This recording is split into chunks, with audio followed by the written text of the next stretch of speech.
À propos du statut, des frais, de la compta, du calcul des prix, etc., vous me demandez aussi de quoi je parle dans la formation, qu'est-ce qu'on aborde et qu'est-ce qu'on n'aborde pas.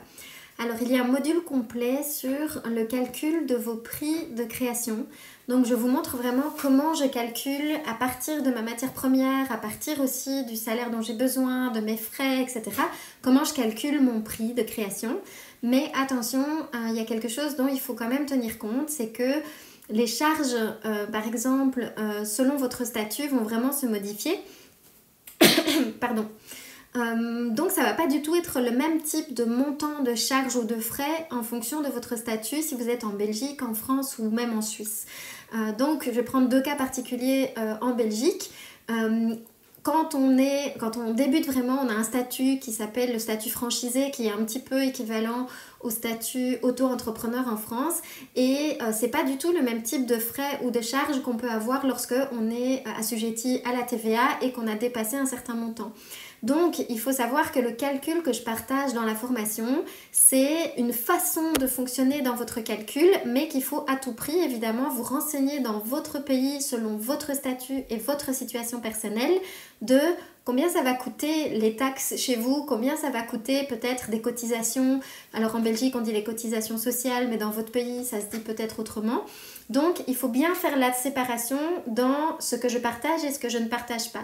Donc, je partage la façon de calculer un prix pour une création, la façon dont on peut réfléchir ses calculs de façon générale dans sa compta personnelle par rapport à, ok, j'ai autant de charges d'entreprise, j'ai autant de charges personnelles, je vais avoir autant de frais, autant de taxes, autant de matières premières, j'ai besoin de autant pour avoir une trésorerie de côté pour pouvoir réinvestir, etc.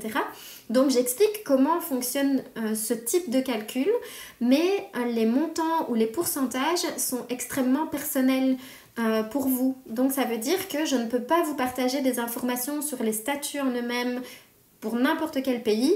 Je ne suis pas non plus comptable, ni fiscaliste, ni habilitée en fait à vous donner vraiment des conseils sur les statuts.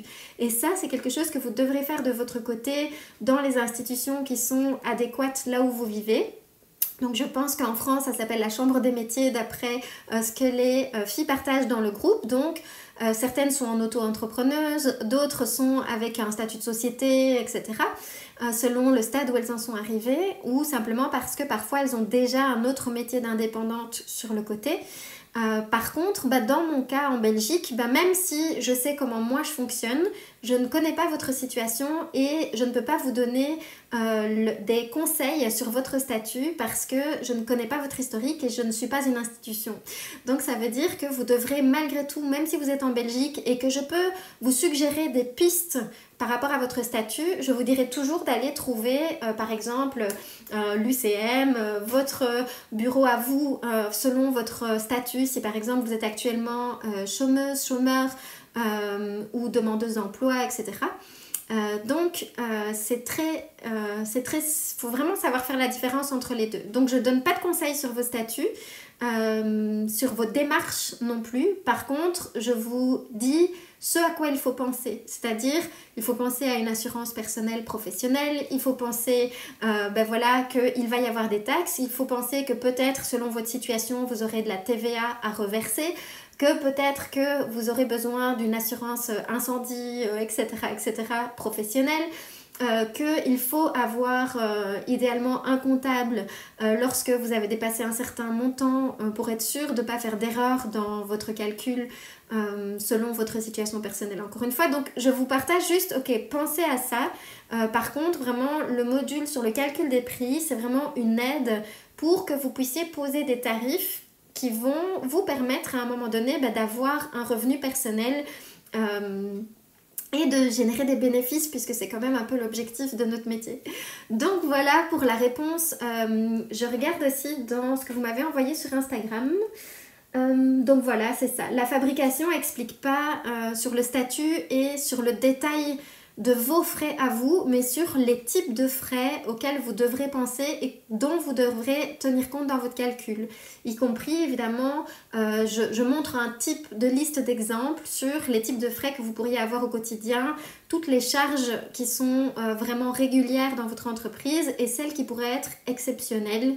Par exemple, des charges qui sont de l'ordre de faire des événements, etc. Commander peut-être des banderoles ou des flyers spécifiques pour des expos. Tout ça, c'est plus exceptionnel, alors que vous aurez des frais vraiment récurrents chaque mois pour le fonctionnement vraiment de votre entreprise. Et ça, je les cite. Mais sachez que vous devrez vraiment vérifier de votre côté s'il n'y a pas des frais qui n'existent tout simplement pas dans mon pays ou dans mon statut. Voilà pour faire la différence sur ce que je partage vraiment en termes de comptabilité dans la formation. Mais peut-être que c'est quelque chose qui m'attire, que je ferai intervenir un comptable belge et un comptable français pour vous donner des pistes de questionnement lorsque vous allez faire vos recherches personnelles. De nouveau, dans le groupe Facebook, vous pouvez poser des questions si vous êtes complètement débutante et que vous n'avez jamais dû vous poser ce genre de questions par rapport à votre statut. Il y a d'autres personnes qui sont déjà installées, qui sont dans d'autres pays et qui pourront vous donner les bureaux dans lesquels vous devrez vous rendre pour faire ces démarches-là. Voilà.